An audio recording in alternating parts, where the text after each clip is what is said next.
Can you think of someone that you admire for their character? And if so, what do you have to do to acquire those same characteristics in your life? Hi, Dr. Lee here with another video on ethics and moral theories. This time we'll take a look at Aristotle and virtue ethics.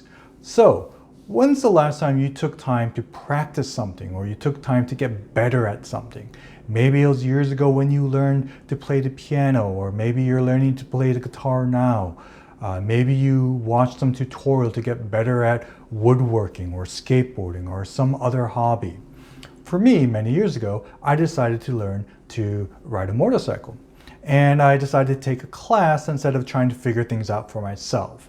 So the first day of class, the instructors had to sat us down and taught us all the ins and outs of a motorcycle, how to accelerate, how to brake, how to change gears, things that we should be doing, things that we shouldn't be doing, like braking while in a turn, because when you brake on a turn on a two-wheel vehicle, you tend to lose traction, and when you lose traction, you tend to fall, right? So things were going good on the first day.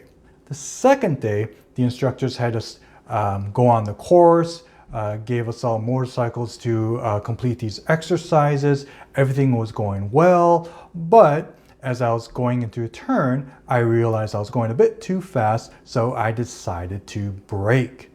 And what happens when you brake while you're turning on a motorcycle? Well, you lose traction, and when you lose traction on a two-wheel vehicle, you tend to fall. So the motorcycle spilled. But here's the thing. Didn't I know how to ride a motorcycle? I mean, I took a class and we had a full day of instruction, so I should have known. I now know how to ride a motorcycle after that first day of instruction. But that's not how things work. Certain knowledge and certain skills take time, practice, and doing it over and over again. It takes real world experience. And if that's true with something like riding a motorcycle, becoming a painter, that's also true with morality. Virtue ethics argues that we can learn to be a moral person, but it takes time, practice, and doing it and working on it your whole life. Virtues are learnable, but it takes time and practice. Think back to that person that you admire for their character, or essentially their virtue. How did they develop those virtues in their lives? Did they wake up one day and all of a sudden become an honest person? Did they learn the dictionary definition of generosity and all of a sudden become a generous person? No, of course not. That's not how it works. Rather, they did honest and generous acts in their life over and over and over again. And over time, those characters or those virtues became part of their life. But what makes for a good character? Just because I admire a character trait doesn't necessarily mean that it is a good character trait. And so here, this is where Aristotle introduces what he calls the concept of the mean, or essentially the middle.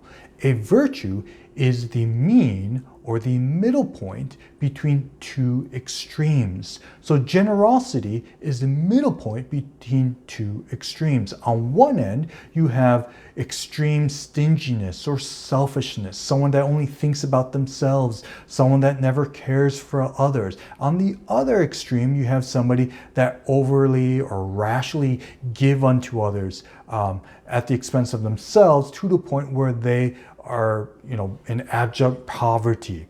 So you have these two extremes, and in between the extremes, you have the virtue of generosity. So generosity is the middle point between two extremes. And this brings us to the last point of human flourishing. Are you flourishing as a human being? What does it even mean for a human being to flourish? So think about it this way. What does it mean for a dog to flourish? When a dog flourishes, a dog goes on frequent walks, gets to go to the dog park pretty often, probably has some sort of rawhide or bone to chew on, and gets lots of scratches. What does it mean for a cat to flourish? Well, a cat that is flourishing is probably not going on walks and is definitely not going to the dog park and is probably indifferent to a bone or a rawhide. The point is, for a dog to flourish, whatever that means, that flourishing is going to be unique to a dog, or essentially dogness. And for a cat to flourish, whatever that means for a cat is going to be unique to a cat, right? Dog flourishing is very different than cat flourishing.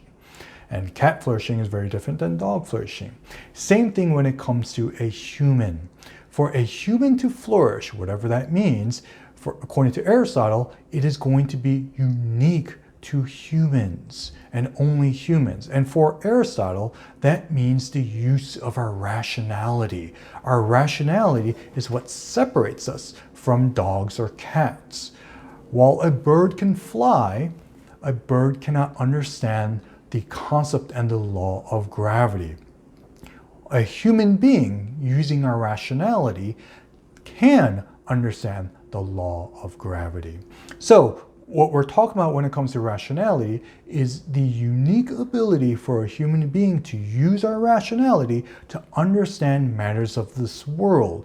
And for Aristotle, that also includes the issue or the concept of morality.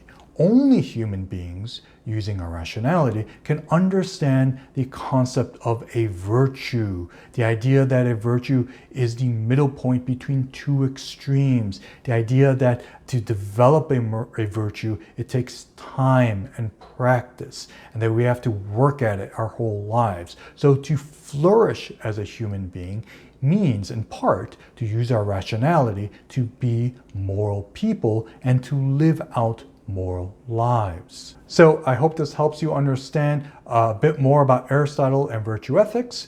Let me know in comments below what you think and come back for future videos.